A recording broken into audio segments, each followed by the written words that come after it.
من الشیطان الرجیم بسم اللہ الرحمن الرحیم رب اشرح لی صدری ویسر لی امری واحلل عقدۃ من لسانی یفقہوا قولی ولا حول ولا قوۃ الا باللہ العلی العظیم حسبنا اللہ ونعم الوکیل نعم المولا ونعم النصیر الحمد للہ رب العالمین باری الخلائق اجمعین فاطر السماوات والارضین والصلاۃ والسلام علی سید الانبیاء والمرسلین شفیع المذنبین انیس الفقراء والمساکین سیدنا و سندنا و حبیبنا و شفیع ذنوبنا و طبیب قلوبنا بالقاسم محمد اللہم صلی علی محمد و آل محمد وعلی آلہ اہل بیت الطیبین الطاہرین المعصومین المظلومین ولعنۃ اللہ الدائمۃ الباقیۃ ولا دائم وقتلتہم اجمعین من الآن الی قیام یوم الدین اما بعد فقد قال اللہ تبارک و تعالی فی کتابہ المجید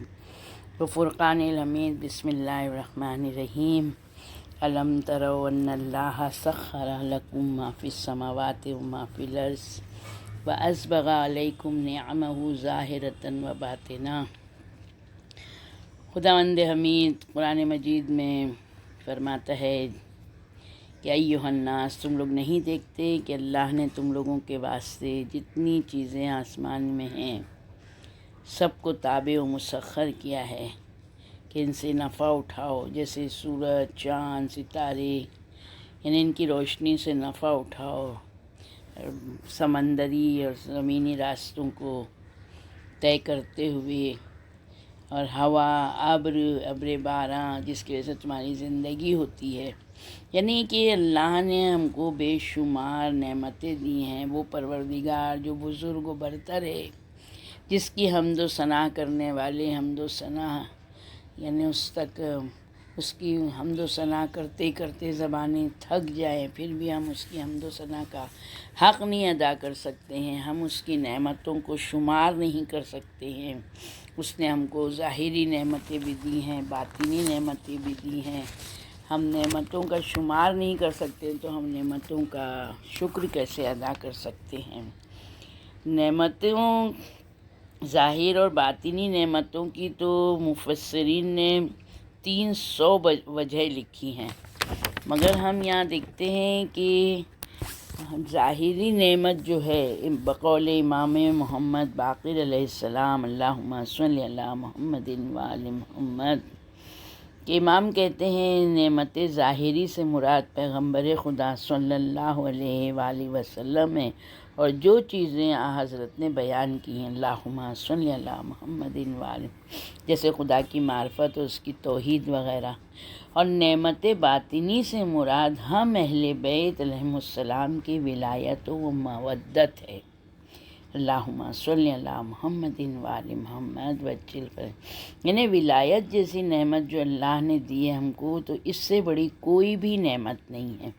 ہم اگر پانچویں امام کے بارے میں، آج ان کی شہادت کا دن ہے، کہ ہم دیکھیں کہ ہمارے پانچویں امام، اصول دین 5 ہیں،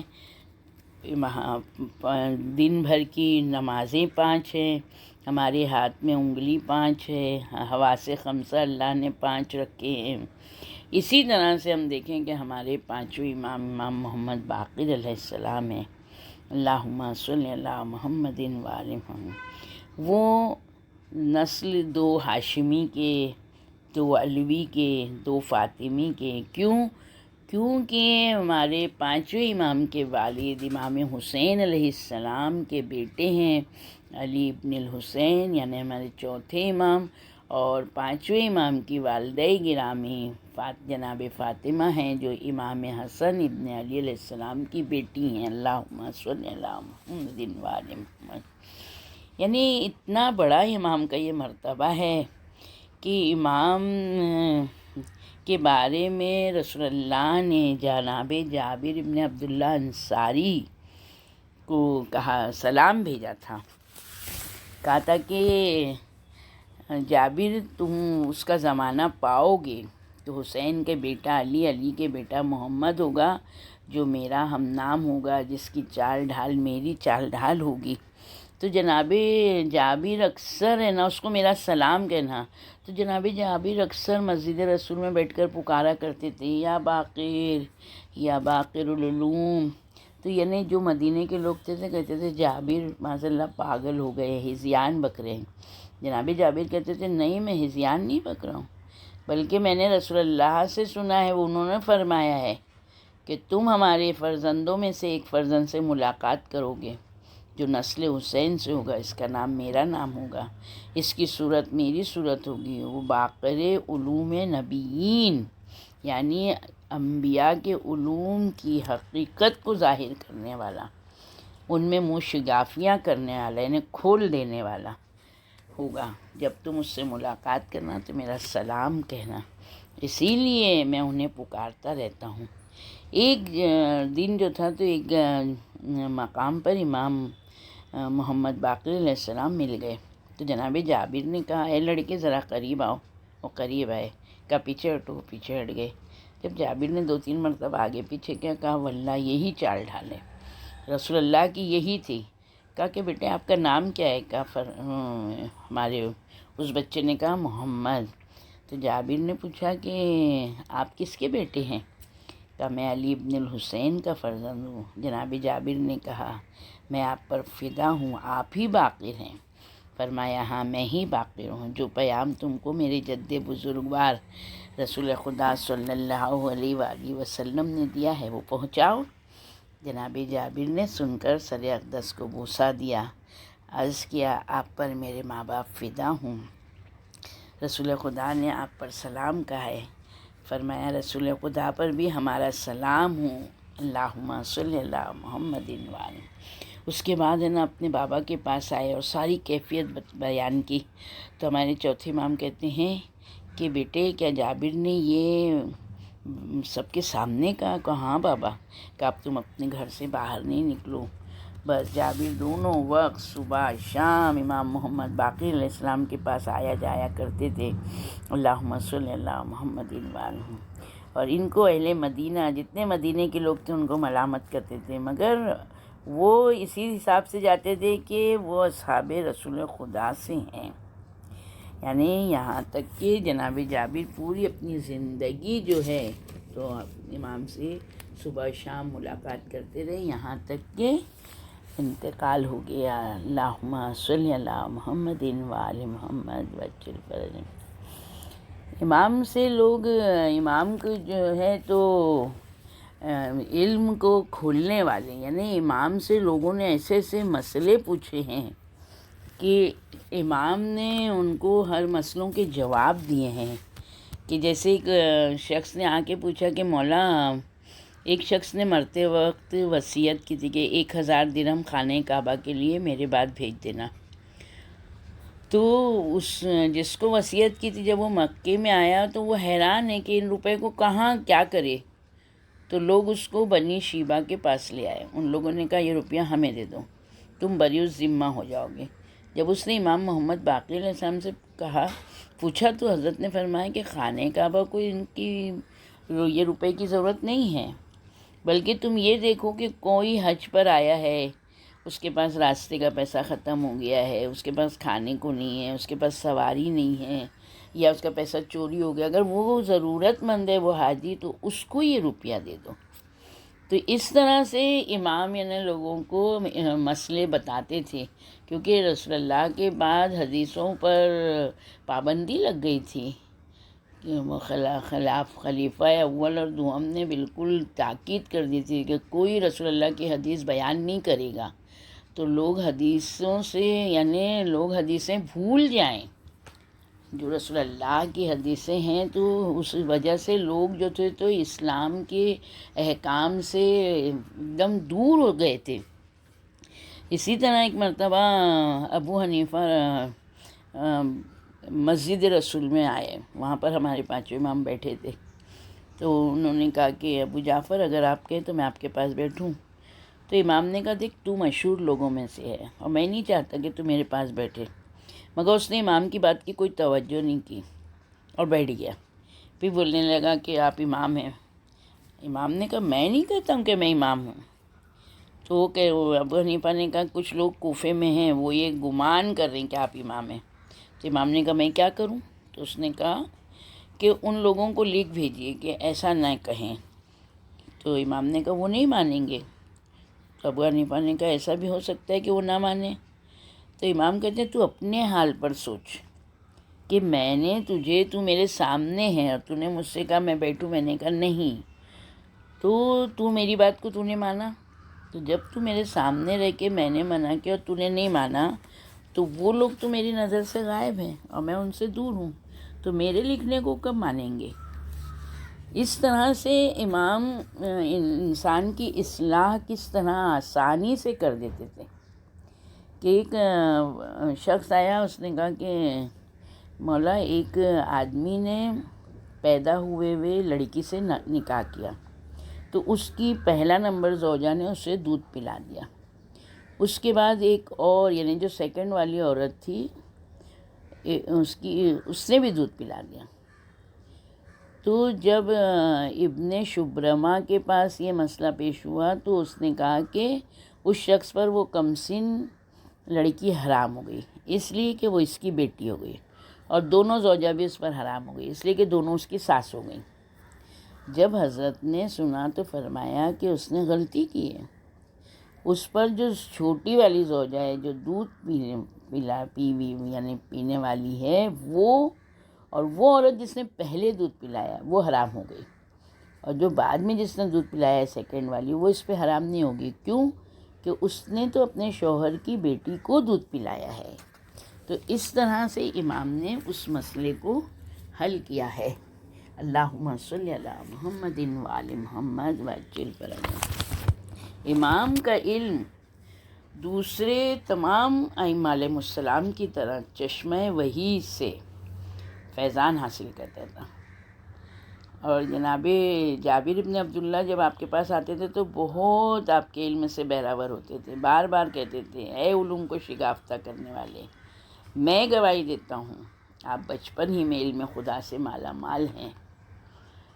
یقیناً عبداللہ ابن عطا مکی وہ کہتے ہیں کہ میں امام محمد باقر علیہ السلام کے سامنے اللہم صلی اللہ محمد وآلہ اہل علم کو جس طرح حقیر اور چھوٹا میں نے پایا ہے ویسا کسی کے سامنے میں نے نہیں دیکھا ہے۔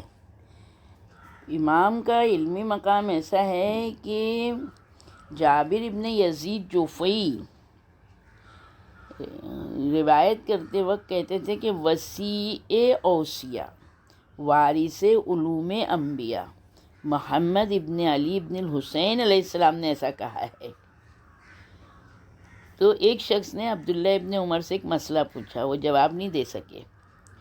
سوال کرنے والے کو امام محمد باقر علیہ السلام کا پتہ بتا دیا اور کہا کہ اس بچے سے پوچھنے کے بعد جو جواب ملے وہ مجھ کو آ کے بتا دینا۔ تو اس شخص نے امام علیہ السلام سے پوچھا اور اس کو جو جواب امام نے دیا وہ ایک دم مطمئن ہو گیا۔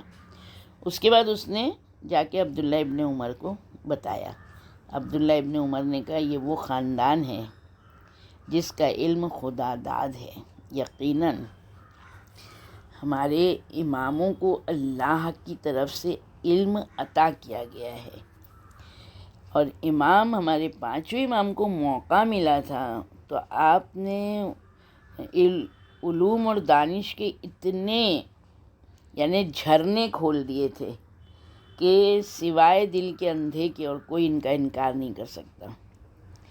یعنی اسی وجہ سے امام کو باقر العلوم یعنی علوم شگافتہ کرنے والے، علم و دانش کا پرچم لہرانے والے کا لقب ملا ہے۔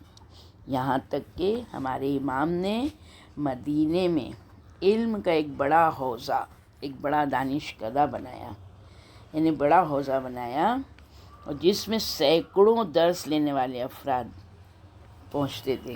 بہت لوگوں نے وہاں سے سینکڑوں یعنی لوگوں نے آ کے آپ کی خدمت میں بیٹھ کے اور درس حاصل کیا ہے۔ جو لوگ زندہ تھے رسول خدا کے اصحاب میں سے اور جو تابعین میں سے تھے وہ سب آ کے امام سے یعنی جو ہے تو استفادہ کرتے تھے، جو سنا تھا اس کی تصدیق کرواتے تھے۔ تو امام محمد باقر علیہ السلام کی امامت کا زمانہ اللہم صلی اللہ محمد 19 سال تھا۔ اموی حکمرانوں ولید بن عبد الملک، سلیمان بن عبد الملک، عمر ابن عبد العزیز، یزید ابن عبد الملک، ہشام ابن عبد الملک کا زمانہ۔ تو ان سارے حاکموں میں صرف عمر ابن عبد العزیز یہ جو تھا تو یہ عدالت پسند تھا، اور اس نے امام کو یعنی باغ فدق تک واپس کیا تھا۔ تو امام نے اس میں جو ہے تو کافی علوم جو ہے تو پھیلایا ہے اور لوگوں تک علوم کو بانٹا ہے، کہ امام کے شاگرد اتنے ہو گئے تھے کہ امام نے فقہ، حدیث تفسیر اور دوسرے اسلامی علوم میں بہت سے جید شاگردوں کو تربیت کی امام نے، کہ جن میں سے ہر ایک عظیم علمی شخصیت شمار کیا جاتا تھا، جن میں محمد بن مسلم، زرارہ ابن آیون، ابو بصیر، برید ابن معاویہ اجلی، جابر ابن یزید، حمران بن آیون، ہشام بن سالم، یہ ساری بزرگ ہستیوں نے کس سے تربیت لی؟ ہمارے امام سے لی، پانچوں امام سے لی۔ چھٹے امام، امام جعفر صادق علیہ السلام فرماتے ہیں اللہم صلی اللہ محمد، کہ ہمارے مذہب اور میرے والد کی احادیث کو 4 لوگوں نے زندہ کیا۔ وہ 4 لوگ کون ہیں؟ پہلے ہیں زرارہ ابن آیون، پھر ابو بصیر، پھر محمد بن مسلم، پھر برید ابن معاویہ اجلی۔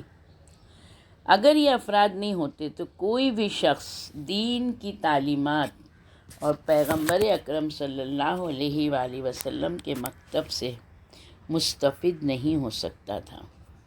یہ لوگ حفاظت دین میں مصروف تھے۔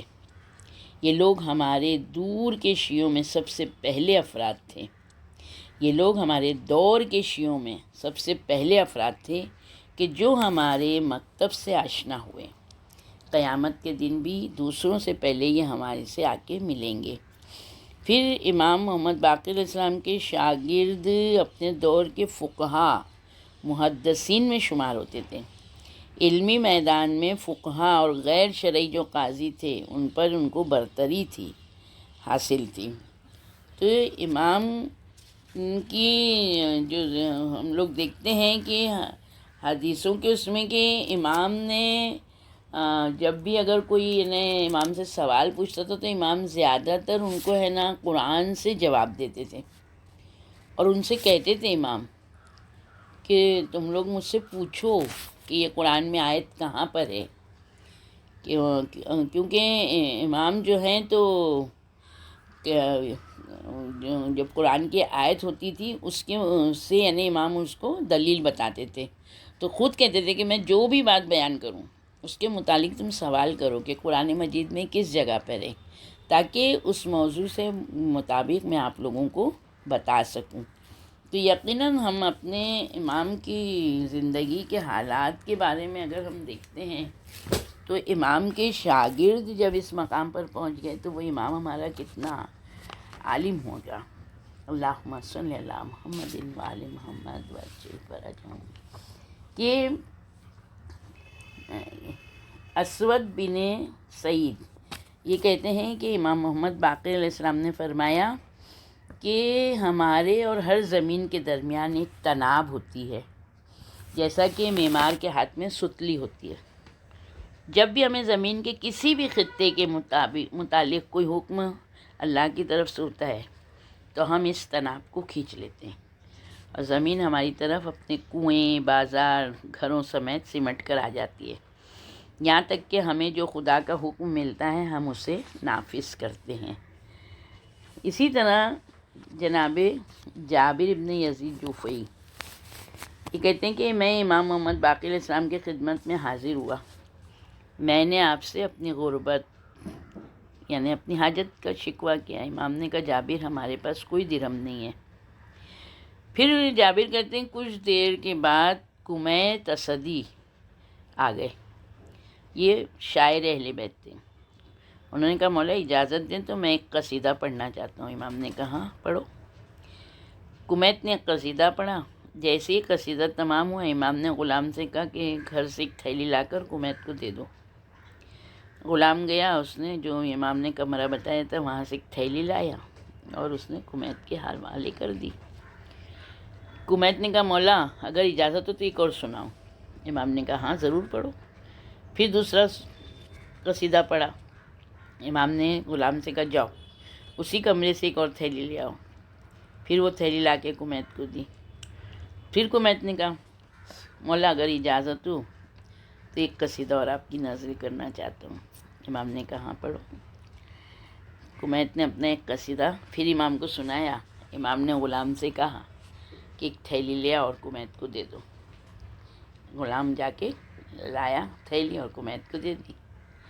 جب تیسری تھیلی لایا نا تو کمیت نے کہا مولا میں نے یہ قصیدے دنیا کو حاصل کرنے کے لیے نہیں لکھے، اپنے ان قصیدوں کے ذریعے سے میں نے حق مودت کو ادا کرنے کی کوشش کی ہے۔ یقیناً آیت مودت کے مصداق بننا ہے تو ہم کو امام کو خوش کرنا ہے۔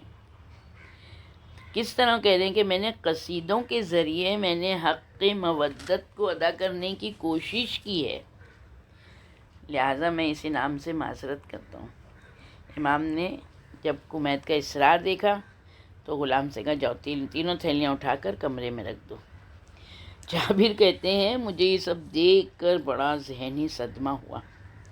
دل میں کہا کہ ابھی میں نے اپنی حاجت امام سے کی تھی، امام نے کہا میرے پاس کچھ بھی نہیں ہے، اور امام نے کمیت کو 30,000 درہم کا انعام دیا۔ جیسے ہی جابر کے دل میں خیال اٹھا امام نے آواز دے کر کہا جابر اٹھو، اس کمرے میں جا کر اچھی طرح سے دیکھو۔ جابر اٹھے، کمرے میں گئے تو وہاں کچھ بھی دکھائی نہیں دیا۔ تو امام نے کہا جابر جو کچھ ہم نے تم سے چھپا کے رکھا ہے وہ اس سے کہیں زیادہ ہے جو ہم نے تمہارے کو بتایا ہے، ظاہر کیا ہے۔ پھر امام نے جابر کا ہاتھ پکڑا اور گھر میں لے کے آئے۔ امام نے زمین پر پاؤں کی ٹھوکر ماری تو اونٹ کی گردن کے برابر اس میں سے سونا باہر آیا۔ آپ نے کہا دیکھو جابر اسے دیکھو اور اپنے باوسوخ بھائیوں کے علاوہ کسی سے اس کا تذکرہ نہیں کرنا۔ اللہ نے ہمیں یہ قوت دی ہے کہ ہم جو کچھ چاہیں وہ کر سکیں۔ اگر ہم زمین کی تنابوں کو کھینچ کر اسے چلانا چاہیں تو اسے چلا سکتے ہیں۔ طبری امامی نے اس روایت کو نقل کیا ہے، اور یہ روایت لکھنے کے بعد انہوں نے آخر میں لکھا ہے کہ امام علیہ السلام نے فرمایا کہ جبریل امین کئی بار زمین کے خزانوں کی چابیاں لے کر رسول اللہ کے پاس آئے، ان سے کہا کہ آپ زمین کے تمام خزانے سنبھالیں، اس کے باوجود اللہ آپ کے آخرت کے حصے میں بھی کوئی کمی نہیں کرے گا، مگر رسول اللہ نے دولت پر غربت کو ترجیح دی۔ ہم بھی دولت پر غربت کو ترجیح دیتے ہیں۔ اللہم صلی علی محمد وآل محمد وعجل فرجہم۔ یقیناً ہمارے امام نے ہم کو وہ چیزیں دی ہیں کہ جناب جابر ابن یزید جوفی کہتے تھے کہ امام نے مجھ سے ایسی 70,000 حدیثیں بیان کی جو میں نے کسی سے بیان نہیں کی اور نہ آئندہ بیان کروں گا۔ تو ایک دن جابر امام سے کہتے ہیں میں آپ پر قربان جاؤں، آپ نے مجھ پر بہت بڑا بوجھ لاد دیا، کیونکہ آپ نے مجھ سے اپنے راز کی وہ 70,000 احادیث بیان کی ہیں جنہیں میں کسی سے بیان نہیں کر سکتا۔ اسی وجہ سے میرے سینے میں بعض اوقات ایک جوش اور تلاطم یعنی موجیں مارتا ہے، جیسے سمندر میں بڑی بڑی موج آتی ہے، تو اس طرح سے سینے میں میرے ایک جوش پیدا ہوتا ہے اور میں اپنے کو پاگل محسوس کرنے لگتا ہوں۔ تو امام نے کہا جب تمہیں اپنے سینے میں اس طرح سے موجیں اٹھتی ہوئی تلاطم محسوس ہو تو کسی سناٹی جگہ پہ جاؤ، ایک گڑھا کھودو اور پانی میں اپنی تصویر کو دیکھو اور دیکھ کے کہو کہ مجھ سے محمد باقر ابن علی زین العابدین ابن علی علیہ السلام نے یہ فرمایا ہے۔ اس سے تمہارے سینے کا بوجھ ہلکا ہو جائے گا۔ اللہم صلی علی محمد وآل محمد وعجل فرجہم۔ تو امام کی شاگردوں نے امام سے اس طرح سے حدیثیں سنی، یاد کی، امام کے ساتھ کس طرح سے رہے کہ امام نے ان کی طرح سے یعنی ہم لوگ کہتے ہیں نا کہ ارے پانچویں امام نے ایسا کیوں کیا، ارے دوسرے امام نے ایسا کیوں کیا، وہ امام نے منہ کیوں نہیں کھولا، وہ امام کیوں ایسا کرتے ہیں۔ تو یہ چیز ہم لوگوں ہمیشہ یاد رکھیں کہ ہم لوگوں اللہ نے جس امام کو جس حساب سے رکھا ہے، ہاں ذمہ داری دی ہے، امام نے اسی طرح کی اپنی زندگی گزاری ہے۔ رسول اللہ ہمارے چھٹے امام جعفر صادق علیہ السلام نے فرمایا کہ رسول خدا صلی اللہ علیہ وآلہ وسلم پر اللہم صلی اللہ محمد وآل محمد وصیت کتابی شکل میں اتاری گئی تھی اور اس پر مہر لگی ہوئی تھی۔ وصیت کے علاوہ حضرت پر کوئی بھی چیز مہر لگی ہوئی نہیں آئی ہے۔ جبریل علیہ السلام وصیت لے کر رسول اللہ کے پاس آئے، انہوں نے کہا یہ آپ کی اہل بیت کے لیے وصیت ہے۔ تو رسول اللہ نے فرمایا جبریل میرے کون سے اہل بیت کے لیے یہ وصیت ہے؟ جبریل علیہ السلام نے کہا یہ وصیت خدا کے برگزیدہ بندے اور اس کی اولاد کے لیے ہے، وہ آپ سے علم نبوت کی میراث حاصل کریں گے اور یہ میراث علی علیہ السلام اور اس کی ذریت کے لیے مخصوص ہے۔ اس صحیفے میں علیحدہ علیحدہ مہر شدہ کاپیاں ہیں، یعنی ہر کاپی میں مہر لگی ہوئی ہے۔ علی علیہ السلام نے اپنے زمانہ امامت میں اپنے نام کی کاپی کی مہر کو کھولا، جو اس میں لکھا تھا علی علیہ السلام نے اس پر عمل کیا۔ پھر امام حسن علیہ السلام کا زمانہ آیا تو انہوں نے اپنے دور امامت میں اپنے حصے کی کاپی کی مہر کو کھولا، اس پر عمل کیا۔ پھر امام حسین علیہ السلام نے اپنے دور حکومت میں اپنے حصے کی کاپی کو کھولا، اس میں جو عبارت لکھی تھی کہ اس میں لکھا تھا کہ جہاد کے لیے کمر بستہ رہو، ظالموں کو قتل کرو، خود شہید ہو جاؤ، اپنے ساتھ شہداء کو لے کر میدان میں آؤ، کیونکہ آپ کے بغیر ان کے لیے درجہ شہادت کا حصول ناممکن ہے۔ امام حسین علیہ السلام نے اس پر عمل کیا۔ پھر آخری وقت پر امام حسین علیہ السلام نے ایک مہر شدہ کاپی اپنے بیٹے امام زین العابدین علیہ السلام کے حوالے کی۔ امام زین العابدین علیہ السلام نے مہر کھولی تو اس میں یہ عبارت تحریر تھی، خاموشی اختیار کرو، گردن جھکائے رہو، کیونکہ علم پر حجاب پڑ چکے ہیں۔ امام زین العابدین علیہ السلام نے اپنی رحلت سے پہلے ایک مہر شدہ صحیفہ امام محمد باقر علیہ السلام کے حوالے کیا۔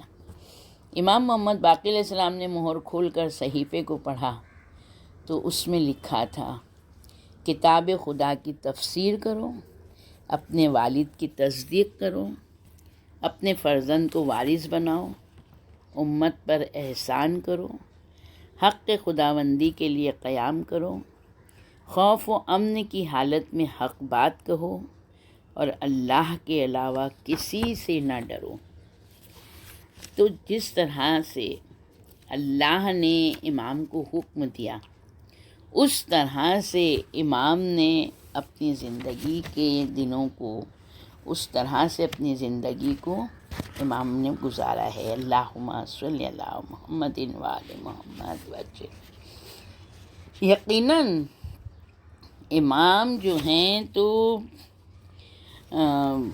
ہر چیز پر حکومت رکھتے ہیں، لوگوں کے دلوں پر، دماغوں پر بھی امام کی حکومت ہے۔ ابو حمزہ صومالی کہتے ہیں کہ ایک سال میں امام محمد باقر علیہ السلام کے ساتھ حج پر گیا. اتفاق سے اس سال ہشام ابن عبد الملک بھی حج کرنے کے لیے آیا ہوا تھا.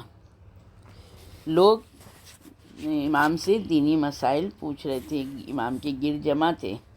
تو ہشام کے ایک حواری یعنی اکرمہ نے کہا کہ یہ کون ہے جو دین کے مسائل لوگوں کو بتا رہے اور خود محور بنا ہوا ہے؟ تو لوگوں نے کہا کہ یہ رسول اللہ کا فرزند ہے، ذریت رسول میں سے ہے. تو اکرمہ نے کہا کہ میں ان کا امتحان لینا چاہتا ہوں. جیسے ہی اکرمہ آپ کے سامنے آیا، آپ کی ہیبت سے اس کے جسم پر لرزہ چھا گیا اور وہ آپ کی ہیبت کی تاب نہیں لاتے ہوئے زمین پر گر گیا.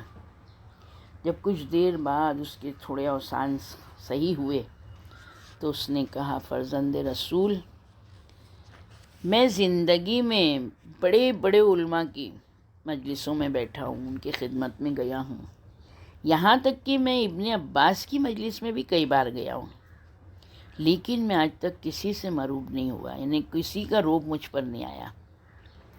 لیکن آپ کو دیکھتے ہی آپ کی ہیبت مجھ پر چھا گئی، میں آپ کے سامنے گر پڑا.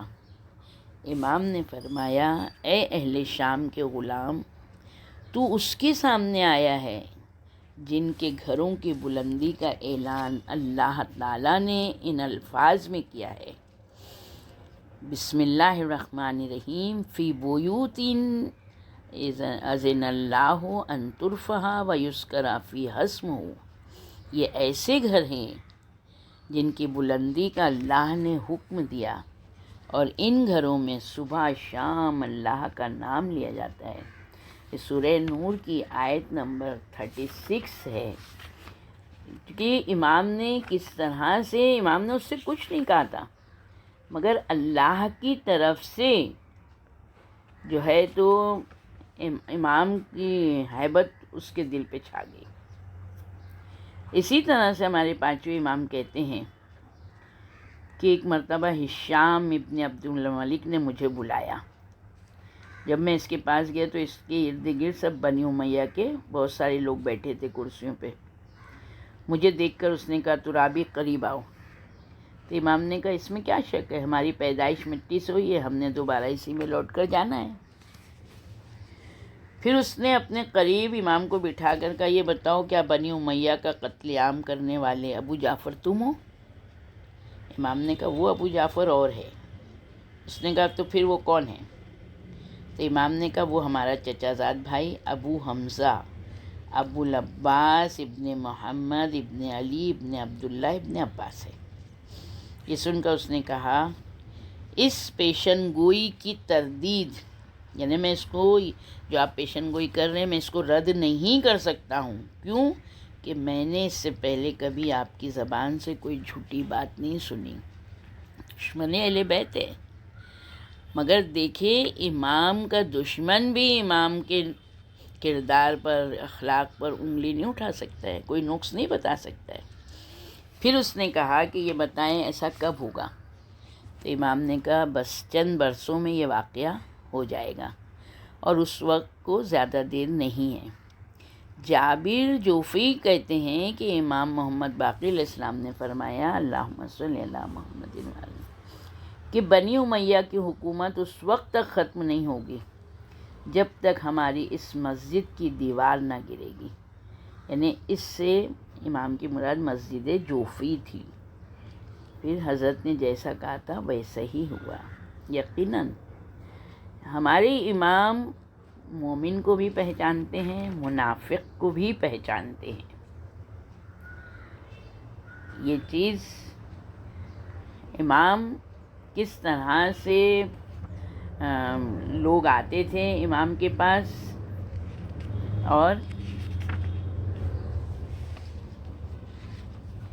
کہ عمار ابن ہارون کہتے ہیں کہ امام نے فرمایا، جب بھی ہم کسی شخص کو دیکھتے ہیں تو ہم اسے دیکھتے ہی سمجھ لیتے ہیں یہ منافق ہے یا مومن ہے. تو جابر جوفی کا کہتے ہیں کہ امام محمد باقر علیہ السلام نے فرمایا کہ اللہ نے صلب آدم میں ہمارے شیعوں سے ہماری محبت کا اقرار لیا تھا، اسی لیے جب بھی ہم اپنے محب کو دیکھتے ہیں تو ہم اسے پہچان لیتے ہیں، اگرچہ وہ حالات کی مجبوریوں سے ہماری محبت کا اظہار نہ بھی کرتا ہوں۔ اسی طرح سے ہم اپنے دشمن کو بھی پہچان لیتے ہیں، چاہے وہ ہماری دوستی کا لبادہ ہی کیوں نہ اوڑھے ہوئے ہو۔ تو امام اپنے مومن اور منافق کو کتنے آرام سے پہچان لیتے ہیں۔ یقیناً ہمارے امام کو اللہ ہم سب کو ہمارے امام کی ولایت پر باقی رکھے، کہ ہمارے امام کس طرح سے دیب الخزائی بیان کر رہے ہیں اس واقعے کو۔ یہ ہم لوگوں کے لیے اتنی نصیحتیں ہیں کہ ہم لوگوں کو ضرورت ہے کہ ہم لوگوں کو اس میں اپنے امام کے بارے میں زیادہ سے زیادہ جانیں کہ ہیں کون ہمارے امام۔ تو دیب الخزائی کہتے ہیں کہ امام رضا علیہ السلام نے اپنے والد کی سند سے امام جعفر صادق علیہ السلام سے نقل کیا، اللہم صلی علی محمد وآل محمد وجل، کہ انہوں نے کہا کہ شیعوں کی ایک جماعت جن میں جابر جوفی بھی شامل تھے میرے والد ماجد کے پاس آئے، یعنی چھٹے امام کہہ رہے ہیں کہ میرے بابا کے پاس آئے، اور انہوں نے ان سے پوچھا کیا آپ کے والد حضرت علی علیہ السلام شیخین کی امامت پر راضی تھے؟ میرے والد نے کہا نہیں، آپ ان کی خلافت پر راضی نہیں تھے۔ انہوں نے کہا اگر علی علیہ السلام شیخین کی خلافت پر راضی نہیں تھے تو پھر انہوں نے ان کی ہی گرفتار کردہ عورت خولہ حنفیہ سے نکاح کیوں کیا تھا؟ تو امام محمد باقر علیہ السلام نے فرمایا جابر ابن یزید جوفی، تم جاؤ صحابی رسول جناب جابر ابن عبداللہ انصاری کے پاس اور ان سے کہو کہ محمد ابن علی علیہ السلام آپ کو یاد کرتے ہیں، اللہم صلی علی محمد وآل محمد۔ جابر جوفی کا بیان ہے، میں جابر ابن عبداللہ انصاری کے دروازے پہ گیا، میں نے دستک دی تو اندر سے جابر ابن عبداللہ انصاری نے پکار کر کہا جابر ابن یزید ذرا صبر کرو۔ میں نے اپنے دل میں کہا ائمہ اہل بیت علیہ السلام کی تو بات ہی الگ ہے، لیکن جابر ابن عبداللہ کو کیسے معلوم کہ میں جابر ابن یزید جوفی ہوں؟ جب یہ باہر آئیں گے نا تو ان سے بات ضرور پوچھوں گا۔ کچھ دیر بعد حضرت جابر ابن عبداللہ گھر سے باہر آئے، میں نے کہا آپ کو کیسے پتہ چل گیا کہ دستک دینے والا جابر ابن یزید ہے جبکہ آپ اندر سے میں باہر تھا؟ جناب جابر ابن عبداللہ انصاری نے کہا مجھے میرے آقا و مولا امام محمد باقر علیہ السلام نے بتایا تھا کہ جابر جوفی چند افراد کو لے کر میرے پاس آئے گا اور وہ مجھ سے خولہ کے نکاح کے متعلق پوچھیں گے اور میں انہیں آپ کے دروازے پر بھیجوں گا، وہ آ کر آپ سے کہیں گے کہ آپ کو امام محمد باقر علیہ السلام اپنے پاس بلا رہے ہیں، لہٰذا جب تم نے میرے دروازے پہ دستک دی تو مجھے یقین ہو گیا کہ دستک دینے والے تم ہو۔ تو جابر ابن یزید کہتے ہیں کہ آپ نے سچ فرمایا۔ حضرت جابر نے فرمایا آؤ مسجد میں چلتے ہیں۔ حضرت جابر مسجد میں قدم رکھا تو امام محمد باقر علیہ السلام نے وہاں پر جتنے موجود تھے پورا گروہ شیعہ سے کہا اٹھ کر بزرگ کا احترام کرو اور اس سے پوچھو وہ تم سے اپنے کانوں سنی اور آنکھوں دیکھی گفتگو کریں۔ یعنی رسول اللہ کے صحابی تھے جناب جابر ابن عبداللہ انصاری، تو یہ جتنا شیعوں کا گروہ آیا تھا ان کو کہا کہ وہ بزرگ ہیں ان کا احترام کرو اور ان سے کہو کہ جو رسول اللہ کے بعد میں جو آپ نے دیکھا ہے اور جو آپ نے سنا ہے وہ آپ ہم کو بتائیے۔ تو لوگوں نے کہا جابر کیا آپ کے امام علی ابن ابی طالب علیہ السلام خلفاء کی خلافت پر راضی تھے؟ جناب جابر نے کہا نہیں۔ تو لوگوں نے کہا جب آپ راضی نہیں تھے تو ان کی گرفتار کردہ خاتون خولا سے انہوں نے نکاح کیوں کیا تھا؟ جناب جابر ابن عبداللہ انصاری نے کہا میں تو سمجھتا تھا کہ مجھ پر موت آ جائے گی، لیکن مجھ سے اس کے متعلق نہ پوچھا جائے گا، اور اب اگر تم نے پوچھ ہی لیا ہے تو پھر خوب غور سے سنو، اس بات کو اپنے ذہن میں جگا دو۔ جب بنی حنفیہ کے قیدی خلیفہ کے سامنے پیش کیے گئے تو ان قیدیوں میں خولا بھی شامل تھی۔ جب اس کی نگاہ لوگوں کے مجمع پر پڑی تو اس نے رسول خدا صلی اللہ علیہ وآلہ وسلم کی اللہم صلی اللہ محمد وآلہ محمد قبر مطہر کی طرف رخ کیا اور چیخ بلند کی، زور زور سے رونے لگی۔ پھر اس نے سسکیاں بھرتے ہوئے کہا یا رسول اللہ، آپ پر سلام ہو، اللہ تعالیٰ آپ پر اور آپ کے بعد آپ کے اہل بیت پر درود بھیجے، اللہم صلی اللہ محمد وآلہ۔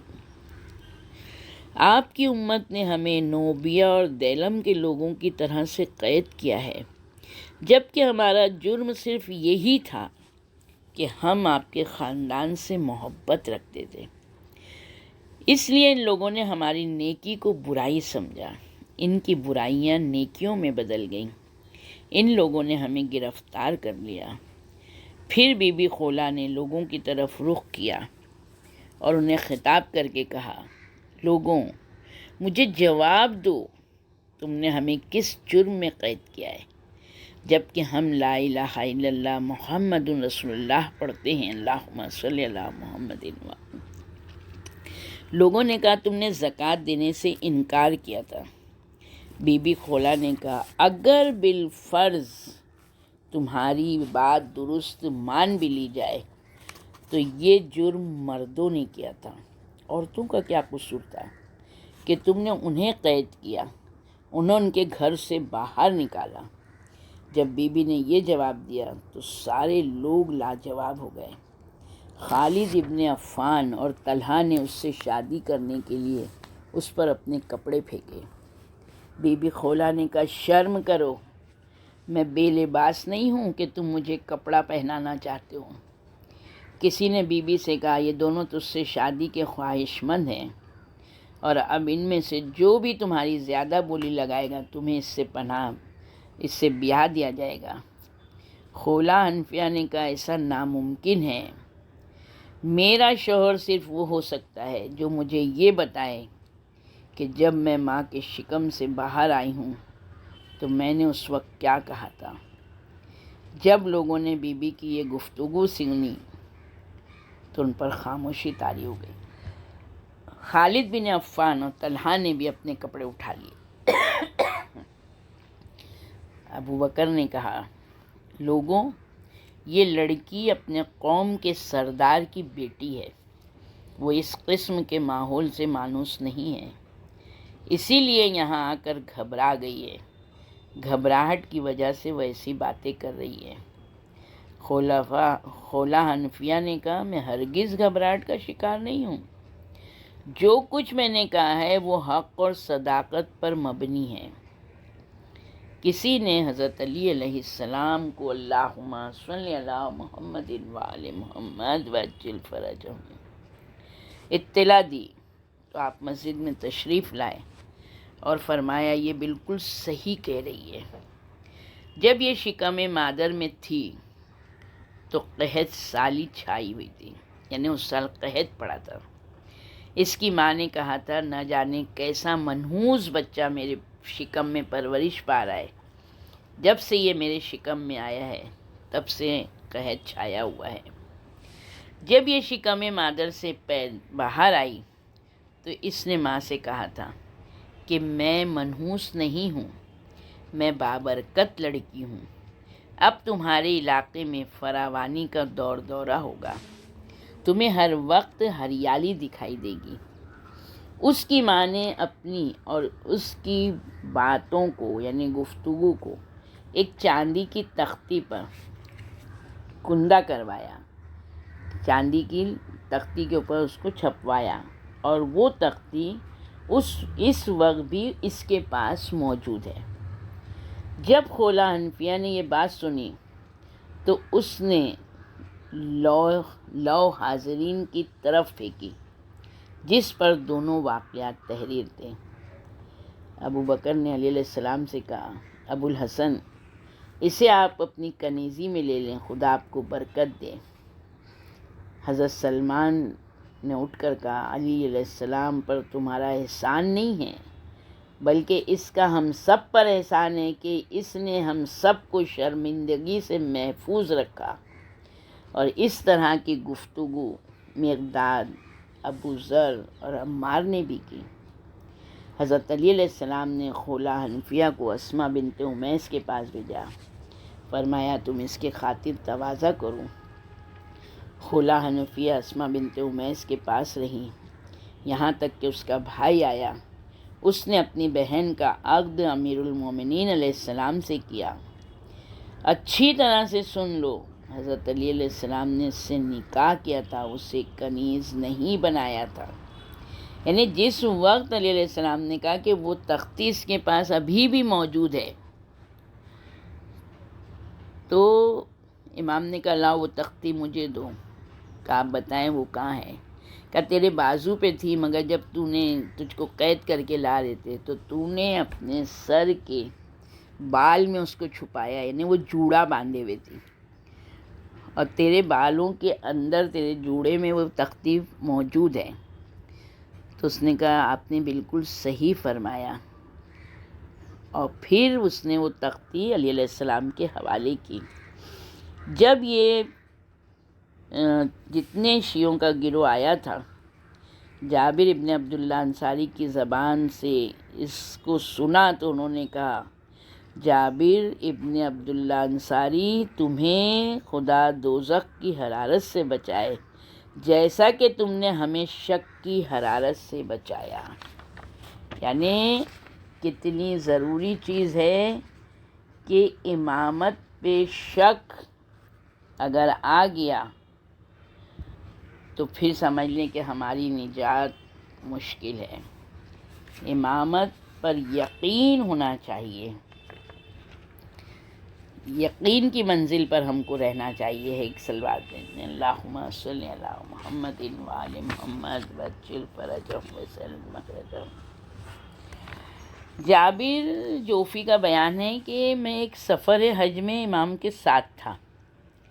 راستے میں ہم ایک جگہ سے گزر رہے تھے کہ چکور آپ کے محمل کے کنارے پر آ کر بیٹھا۔ اس نے چہچہانا شروع کیا تو جابر کہتے ہیں میں نے چاہا کہ میں اس کو پکڑ لوں۔ امام نے کہا جابر اسے کچھ نہیں کہو، اس نے ہم سے پناہ مانگی ہے۔ اس نے کہا کہ 3 سال ہو گئے ہیں، ایک سانپ آتا ہے وہ اس کے بچوں کو کھا جاتا ہے۔ اس نے مجھ سے درخواست کی کہ میں اللہ سے دعا کروں کہ وہ سانپ مر جائے۔ میں نے دعا کی، خدا نے اس سانپ کو مار دیا۔ جابر کہتے ہیں ہم ساری رات محو سفر رہے۔ جب صبح صادق کا وقت ہوا تو امام نے کہا جابر اب سواری سے نیچے اترو۔ میں سواری سے نیچے اترا، میں نے آپ کی اونٹ کی مہار پکڑی، اسے بٹھایا۔ آپ سواری سے اتر کر راستے سے دائیں طرف کچھ فاصلے پر گئے اور ریت کو ہٹایا اور کہا پروردگارا ہمیں وضو اور طہارت اور پینے کے لیے پانی عطا فرما۔ امام نے تھوڑی سی ریت ہٹائی تو ایک سفید رنگ کا گول پتھر دکھائی دیا۔ آپ نے پتھر کو ہٹایا، اس کے نیچے سے چشمہ برآمد ہوا جس سے ہم نے وضو کیا، سیر ہو کر پانی پیا۔ پھر ہم وہاں سے روانہ ہوئے تو راستے میں خرمے کا یعنی کھجور کا ایک خشک درخت دکھائی دیا۔ امام اس درخت کے نیچے تشریف لے گئے، درخت خرما کو مخاطب کر کے کہا اے درخت خرما، خدا نے جو کچھ تجھ میں پیدا کیا ہے اس میں سے ہمیں بھی کچھ کھلا۔ جیسے ہی آپ کے الفاظ تمام ہوئے درخت پر پھل لگ گئے۔ وہ درخت اتنا جھکا کہ ہم نے اپنے ہاتھوں سے اس سے کھجوریں اتاری اور خوب کھائیں۔ ہمارے قافلے میں ایک بدو بھی شامل تھا۔ جب اس نے آپ کا یہ معجزہ دیکھا تو اس نے کہا میں نے اس جیسا جادوگر کہیں نہیں دیکھا۔ امام نے فرمایا عرابی، اہل بیت علیہ السلام کو جھٹلانے کی کوشش نہیں کر، ہم لوگ ساحر اور کاہن نہیں ہیں، اللہ نے ہمیں اپنے اسماء حسنہ کی تعلیم دی ہے۔ جب ہم خدا کو ان ناموں کا واسطہ دیتے ہیں تو اللہ ہماری دعاؤں کو قبول کرتا ہے۔ اللہم صلی علی محمد وآل محمد وعجل فرجہم۔ تو جابر کا زمانہ امام کے ساتھ ایسے گزرا ہے کہ امام نے بہت کچھ جابر نے امام سے سیکھا، کہ لوگ ہے نا امام کے ساتھ میں رہنے سے دشمن ہو گئے جابر کے، کہ نعمان بن بشیر وہ کہتے ہیں کہ جابر جوفی کے ساتھ میں سفر کر رہا تھا، وہ مدینے آئے، پانچویں امام سے ملاقات کی اور کچھ دن وہاں رہنے کے بعد امام سے رخصت ہوئے، بہت خوش تھے۔ جب ہم مدینے سے نکل کر اخیرجا پہنچے، یہ وہ مقام ہے جو فیض سے مدینہ جانے کی طرف پہلی منزل ہے۔ ہم نے وہاں نماز پڑھی۔ جب سفر کے لیے اونٹ تیار ہو گیا تو ایک بہت اونچا پورا آدمی آیا، اس نے جابر جوفی کو ایک خط دیا۔ انہوں نے اس خط کو چوم کر آنکھوں پر لگایا، کھول کر دیکھا تو پانچویں امام کا خط تھا۔ اس کی مہر توڑی، امام پڑھنے لگے۔ خط پڑھنے کے بعد انہوں نے قاصد سے کہا کہ تم امام سے کب جدا ہوئے تھے؟ اس شخص نے کہا میں ابھی ان سے جدا ہوا۔ جابر نے قاصد سے کہا کہ تم نماز سے پہلے جدا ہوئے تھے یا نماز کے بعد؟ اس شخص نے کہا میں نے نماز پڑھی، پھر مولا کا خط لے کر تمہارے پاس چلا آیا۔ قاصد رخصت ہو گیا۔ جابر نے اس خط کو دوبارہ پڑھا، تیسری بار پڑھا۔ اس کے بعد اس کے چہرے سے رونق ختم ہو گئی، خوشی کے آثار ختم ہو گئے، ایک دم اس کا چہرہ اتر گیا۔ اسی حالت میں ہم لوگ کہتے ہیں نعمان کہ ہم لوگ کوفہ پہنچ گئے۔ ہم لوگ اپنے اپنے گھر رات میں چلے گئے۔ جب صبح ہوئی تو میں نے کہا لاؤ جا کے جابر سے ملاقات کروں۔ جب میں وہاں پہنچا تو میں نے عجیب حالت دیکھی کہ ان کی گردن میں نرد کے مورے لٹکے ہوئے ہیں، کھجور کی لکڑی پر سوار ہیں، کہہ رہے تھے میں منصور بن جمہور کو خود مختار حکمران دیکھ رہا ہوں، میں منصور بن جمہور کو خود مختار حکمران دیکھ رہا ہوں۔ پھر انہوں نے میری طرف دیکھا تو وہ کچھ نہیں بولے اور نہ ہی میں نے ان سے کچھ کہنا مناسب جانا۔ جب میں نے ان کا دیوانہ پن دیکھا تو میں بے ساختہ روتا ہوا اپنے گھر آ گیا۔ بعد میں ان کے پاس بچے اور کچھ لوگ جمع ہو گئے، وہ بچوں کے ساتھ چکر لگانے لگے۔ ان کی یہ حالت دیکھ کر لوگوں نے کہا جابر دیوانہ ہو گئے ہیں۔ جابر کی دیوانگی کے کچھ دن بعد ہشام بن عبد الملک کا خط والی کوفہ کو ملا، کوفے کے حاکم کو ملا، جس میں اس نے لکھا تھا کہ تم جابر جوفی کو گرفتار کرو، اس کا سر جدا کر کے میرے پاس بھیج دو۔ جب حاکم نے خط پڑھا تو اس نے دربار میں جتنے لوگ تھے ان سے پوچھا کہ جابر جوفی کون ہے؟ لوگوں نے کہا اللہ آپ کی اصلاح کرے، وہ اس وقت کے عظیم محدث، صاحب علم و فضل انسان ہیں۔ وہ اس بار حج پر گئے تھے، جیسے ہی وہ واپس آئے ان کی عقل ختم ہو گئی، وہ دیوانے ہو گئے، لکڑی کے گھوڑے پر سوار ہو کر بچوں کے ساتھ گلیوں میں پھرا کرتے ہیں۔ یہ سن کر حاکم کوفہ اپنی مسند سے اٹھا، انہیں دیکھنے کے لیے آیا۔ اس نے دیکھا کہ جابر پاگلوں کی سی حرکت کر رہے ہیں۔ جب حاکم کوفہ نے یہ منظر خود دیکھا تو اس نے کہا خدا کا شکر ہے جس نے مجھے اس دیوانے کے قتل سے بچا لیا۔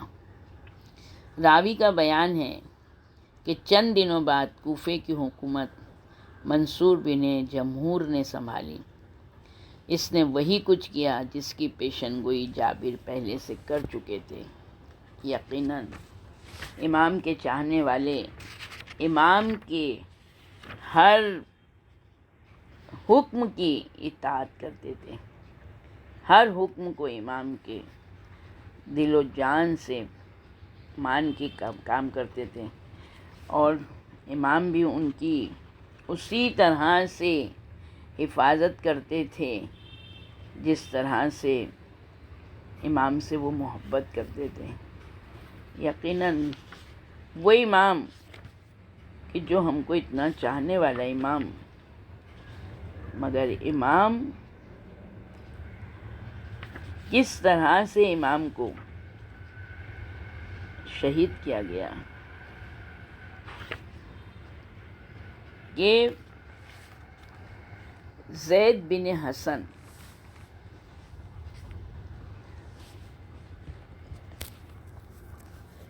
یہ چھٹے امام روایت کر رہے ہیں کہ زید بن حسن نے میرے والد سے رسول اکرم کی میراث کے متعلق جھگڑا کیا۔ اس نے کہا کہ امام حسن علیہ السلام کی میں اولاد ہوں، اس لیے میرا حق زیادہ ہے اور اس ترکے میں حصے دار ہوں۔ میرے والد نے انکار کیا۔ وہ عدالت پہنچ گیا اور وہاں پر ایک دن عدالت میں زید ابن امام زین العابدین، چوتھے امام کے بیٹے زید بھی وہ عدالت میں موجود تھے۔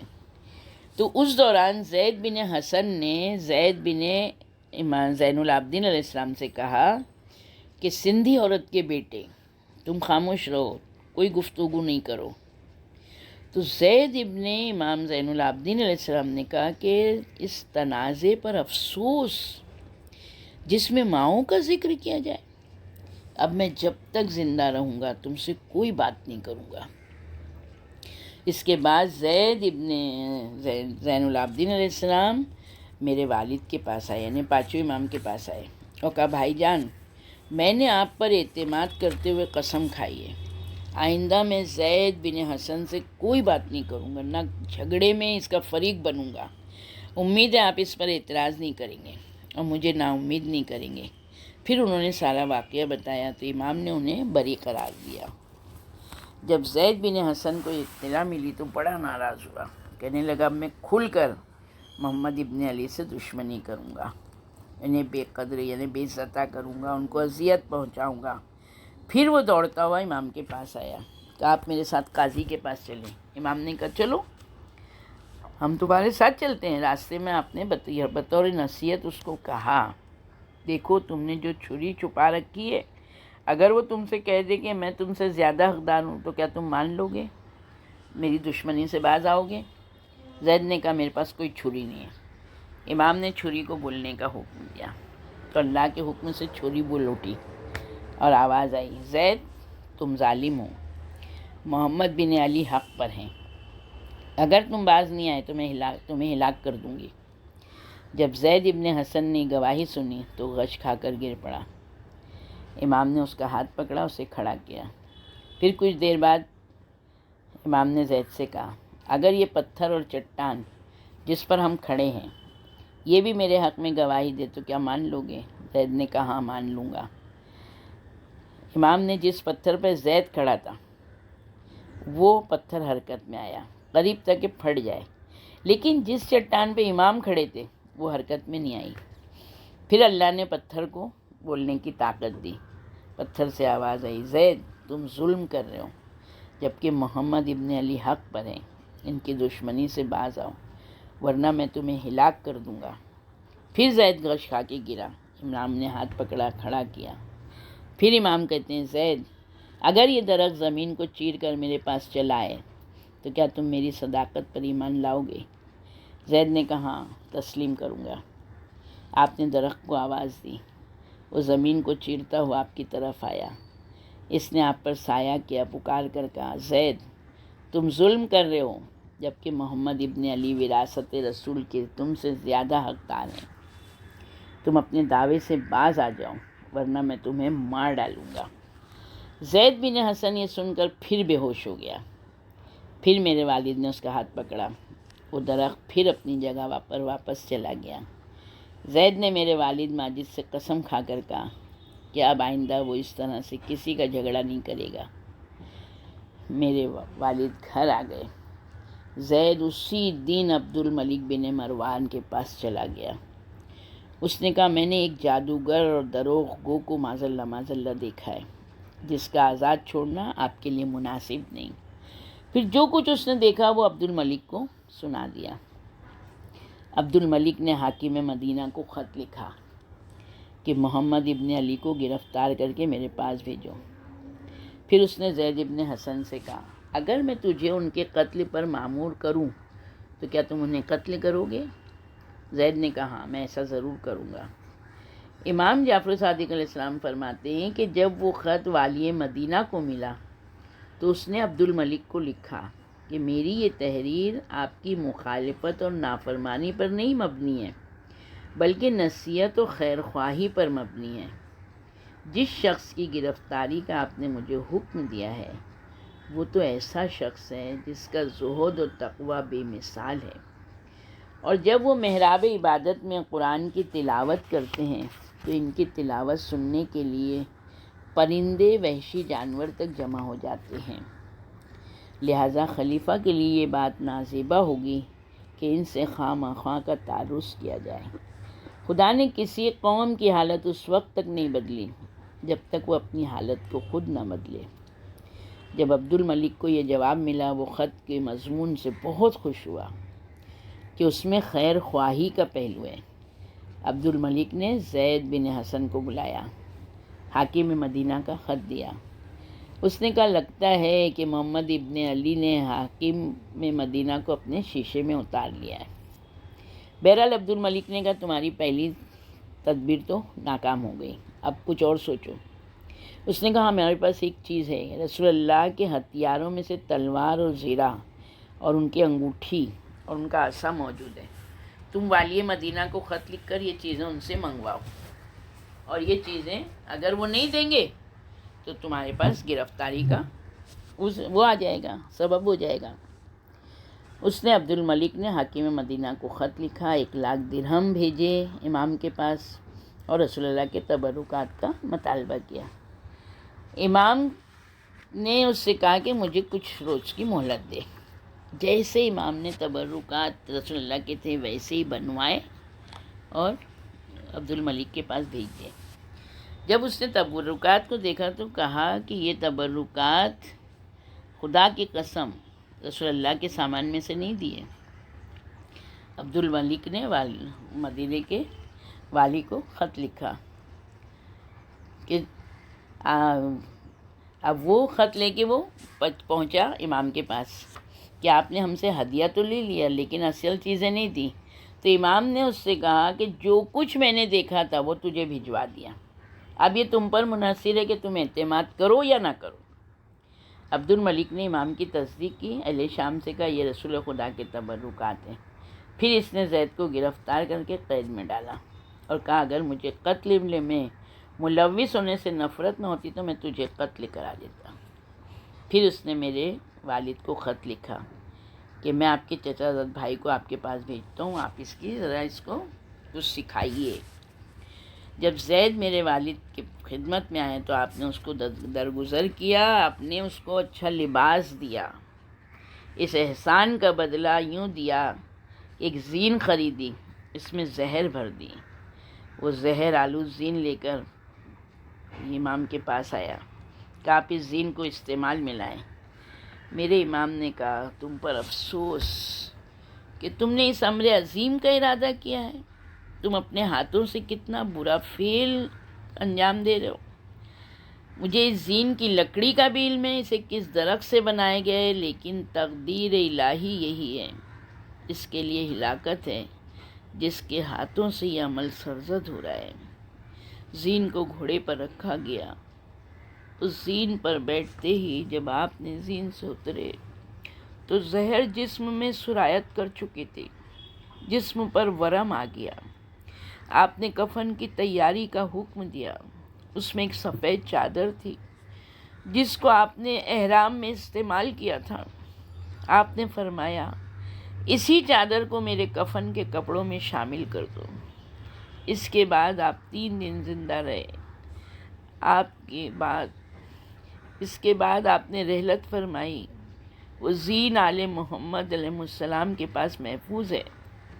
وصیت میں آپ نے امام اپنے بیٹے کو وصیت کی کہ تم ہی مجھے غسل دینا، مجھے کفن دینا اور مجھے میرے بابا کے بازو میں دفن کرنا بقیع میں۔ اور 800 درہم انہیں امام نے اپنی ملکیت میں سے یہ کہا کہ 10 سال مینا میں عزاداری کرنا۔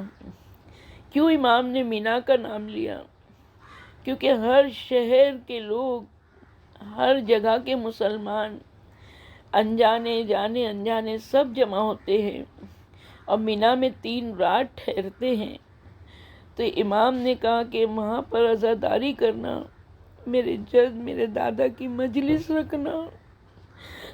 جس وقت امام نے یہ کہا کہ لوگ یہ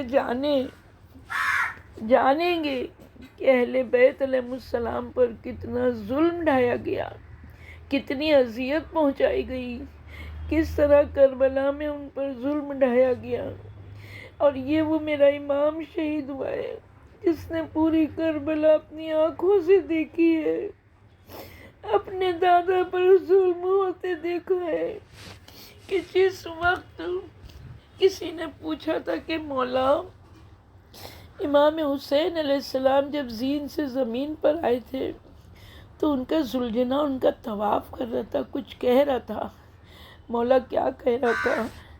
تو امام رو کے کہتے ہیں ان کا زلجنا کہہ رہا تھا، میرے مولا، میرے آقا، رسول کی امت نے کیسا ظلم ڈھایا ہے، میرے مولا تھوڑی سی ہمت کر کے مجھ پر بیٹھ جائیے، میں آپ کو ایسی جگہ لے جاؤں گا، نہ کوئی تیر ہوگا، نہ کوئی تلوار ہوگی، نہ کوئی اذیت ہوگی۔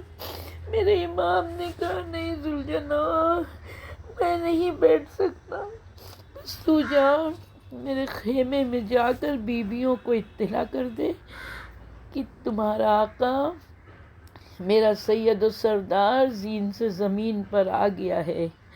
روتا ہوا زلجنا جب خیمے کے دروازے پر آ کر زور سے چلایا ہے، سب سے پہلے سکینہ باہر آئی، بڑی آس لے کے بچی آئی ہوگی، چاہنے والی بیٹی۔